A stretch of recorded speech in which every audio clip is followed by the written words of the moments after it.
Hello everybody, I'm a German native speaker and I'm gonna show you how to pronounce the German letters. A, B, C, D, E, F, G, H, I, J, K, L, M,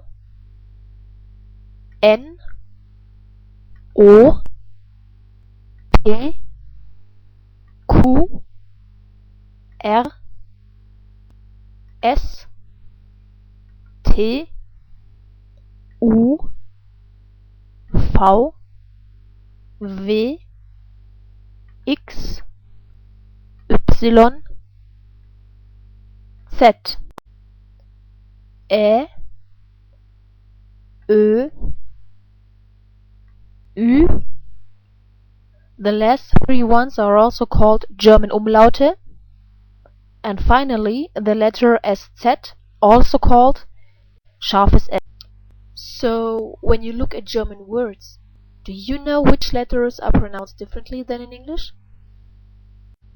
First of all, there's the letter A, which can be pronounced in many different ways in English, like for instance A, but in German we only have one way to pronounce it, either in the short version like in up, or in the long version like in far. Then there's the letter E. Same is true for the letter E. You guys have many different ways to pronounce it, for example like E, but we only pronounce it in one way, either in the short version like in 10, or in the long version where there is no equivalent for it, which is why I made this line there. The long version would sound like E. Then there's the letter G. G can be pronounced in many different ways in English. In German we only pronounce it like in go.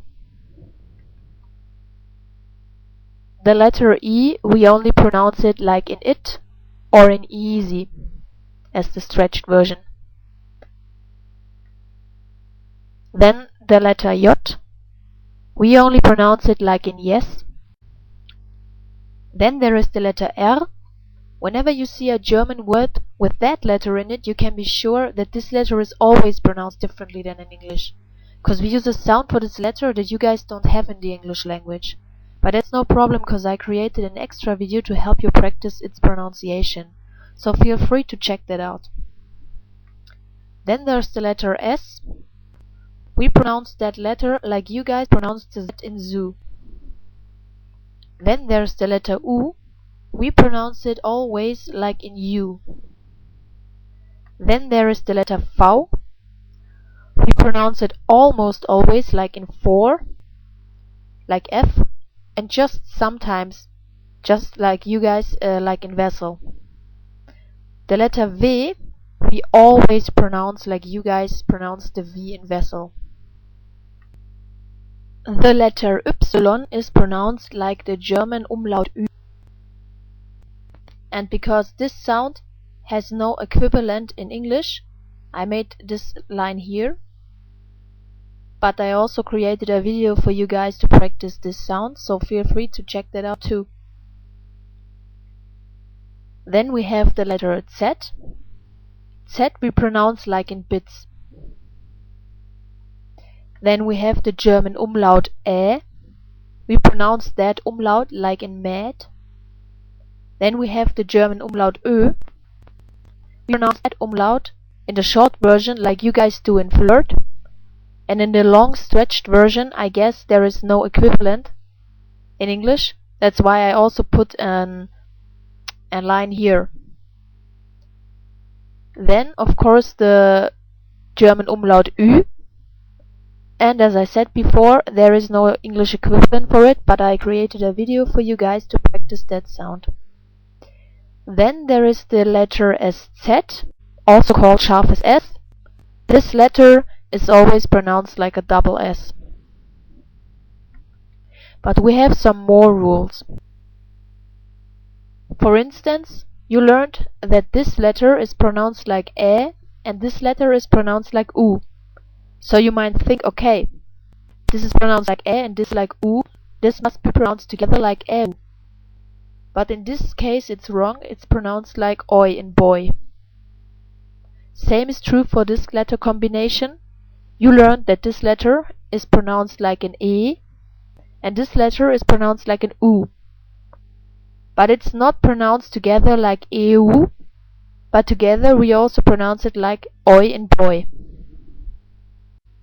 Then there is this combination about E and E, but we don't pronounce like E, but like I and ice.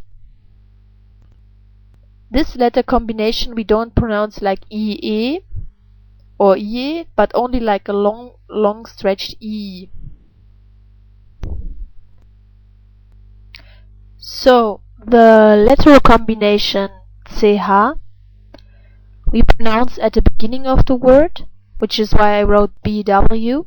We pronounce it like you guys in can, but in the middle of the word, which is why I wrote MW, we pronounce it quite like in huge, but not exactly like in huge.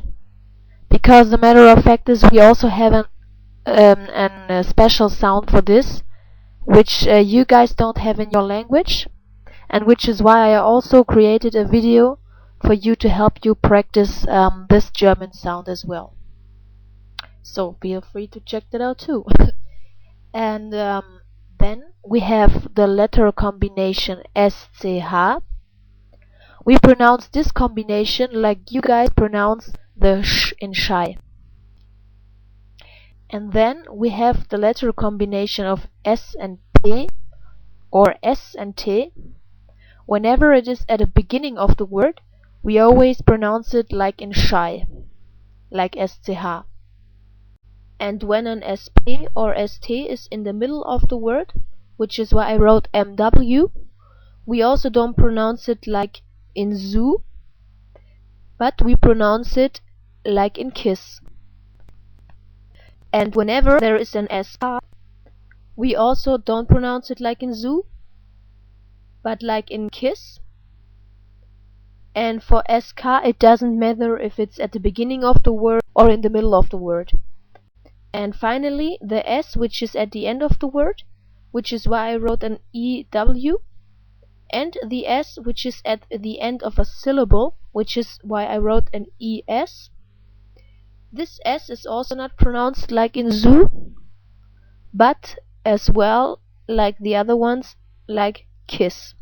So are there any rules on how to know when a vowel like A, E, I, O, U or an umlaut like Ä, Ö, Ü is pronounced long or short? Yes, there are.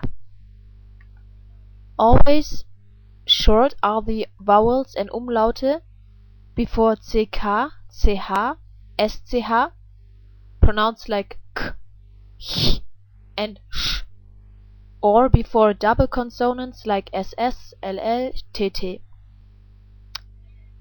And vowels and umlaute are always long before an H, or before double vowels like AA, EE, and so on and so forth. But unfortunately, for every other case there is no rule. Now, for all of you who want to practice the pronunciation rules that you have learned so far, I created a specific training video. But before you watch it, make sure to watch my videos about the pronunciation of the German R, the German CH, and the umlaut Ü, because by doing that you will profit more from the training video later on. But anyway, I hope my video is a help for you to learn your German. Therefore, I wish you viel Glück, viel Spaß und tschüss.